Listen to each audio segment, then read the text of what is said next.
பொதுவாக இதுலேருந்து முதல்ல நான் தெரிஞ்சிருந்தேன்னா, இந்த மக்களுக்கு நடிகர்கள் தெரிஞ்சிருந்தாக்கா தான் என்ன பண்ணுவாங்க, வாக்களிப்பாங்க. அவரோட நல்லவங்களாம் இருக்கலாம், தெரியாது எல்லாருக்கும். அப்போ மக்களுக்கு தெரிஞ்சவங்களுக்கு தான் என்ன பண்ணுறாங்க, வாக்களிக்கிறாங்க. அந்த மாதிரி தெரிஞ்ச ஒருத்தர் நல்லவராக இருந்தாருன்னா இன்னும் சூப்பர். எனக்கு தெரிஞ்ச ஒரு நல்ல ஒரு மாதிரி தெரிறாரு. இந்த கல்வித்துறை மாண்புமிகு முதல்ல அமைச்சர், கல்வித்துறை அமைச்சர் அழுதார். இது மாதிரி நான் வந்து சாதாரண ஒரு குடிமகனாக பிறந்தவன், என்னை அமைச்சர் ஆக்கிட்டார். எங்கள் அம்மா அடுத்த வேளை சாப்பாடு கஷ்டப்படுற ஒரு ஆள் நான். எனக்கு கூட ஒரு மாதிரி வலி ஏற்பட்டது. வலின்னா இவ்வளோ நல்லா நேர்மை அப்படின்ற மாதிரி. பொதுவாக தொகுதி வேட்பாளர்கள் எப்படி நிற்க வைப்பாங்கன்னா, அந்த கம்யூனிட்டின்னா, அந்த ரிசர்வ் தொகுதின்னா அவங்கள தான் நிற்க வைப்பாங்க. இதெல்லாம் இல்லாமல் நிறைய பேர் நின்றுக்கிறாங்க இதில், அவருடைய கட்சியில். பெண்களுக்கு சதவீதம்லாம் பார்க்கல, ஒத்து வச்சுருக்காங்க. ஒரு சின்ன பிள்ளை ஒன்று அமைச்சராக வச்சுக்கிறாரு. முதல் நாளே 200 யூனிட் சொன்னார், பண்ணிட்டார். பொதுவாக 4வது வருஷம் 5வது வருஷம் தான் செய்வாங்க.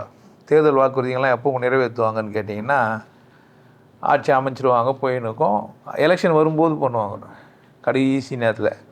அது சேர்கிறதுக்குள்ளே அவங்களுக்கு இது ஆயிடுச்சு எது ஆயிடுச்சுன்னு வர ஆகிட்டுருக்கோம். இந்த மனுஷன் வந்தோடனே முதல் 3 கையெழுத்து தான்.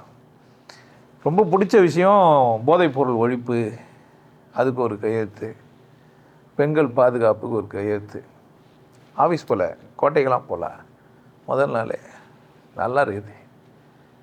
அந்த கான்வாய் வண்டிங்கெல்லாம் போகிறதுக்கு தனி ரூட்டெலாம் வேணாம் அப்படின்னு சொல்லிட்டு, மேபி ஹெலிகாப்டரில் போனால் இன்னும் சந்தோஷம் எனக்கு. டிராஃபிக் இல்லாமல் ஹெலிகாப்டரில் அப்படி இறங்கிட்டாருன்னா நமக்கு ஒரு கெத்து இல்லை. நம்ம முதலமைச்சர் நல்லகிறாருன்னா நமக்கு ஒரு பெருமை. கோட்டு போட்டு வந்துக்கிறாரு, டிடிஆர்னுங்கிறாங்க. கோட்டு போனோன்னு அவசியம் இல்லை, கோட்டு போடுறாருன்னா எப்போ பார்த்தாலும் அதே வேஷ்டியாக உப்புமா கணக்காகவே இருக்குது. நித்தம் அதே உப்புமாவா, இட்லி தோசை பூரி இல்லையான்ற மாதிரி மாற்றிருக்கிறார். சந்தோஷமாக இருக்குது. ஜோசப் விஜய்ன்னு நிறைய பேர் கிண்டல் பண்ணுவாங்க பிஜேபியிலேருந்தெல்லாம், கிறிஸ்துவர், அது பாவாடை அப்படிலாம். இவர் சொல்லவே சொல்கிறார், ஜோசப் விஜய் ஆகிய நான் அப்படின்னே சொல்கிறார்.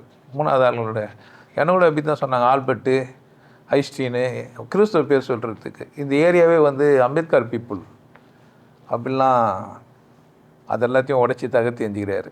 சின்ன வருத்தம். ஸ்டாலின் அங்கிள் நீங்கள் முதல்ல வீட்டுக்கு போங்க அங்கிள்னு சொல்லிட்டு வீட்டுக்கு போய் பார்த்துட்டு வந்தார்.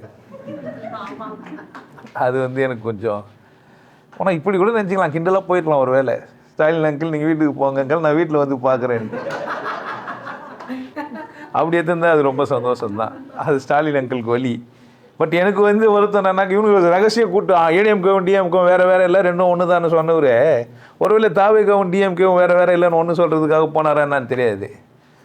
அப்படி இல்லாமல் வீட்டுக்கு அனுப்பிச்சிட்டு வீட்டில் ஒருத்தரை போய் பார்க்கறது பெரிய அவமரியாதை தான் அது.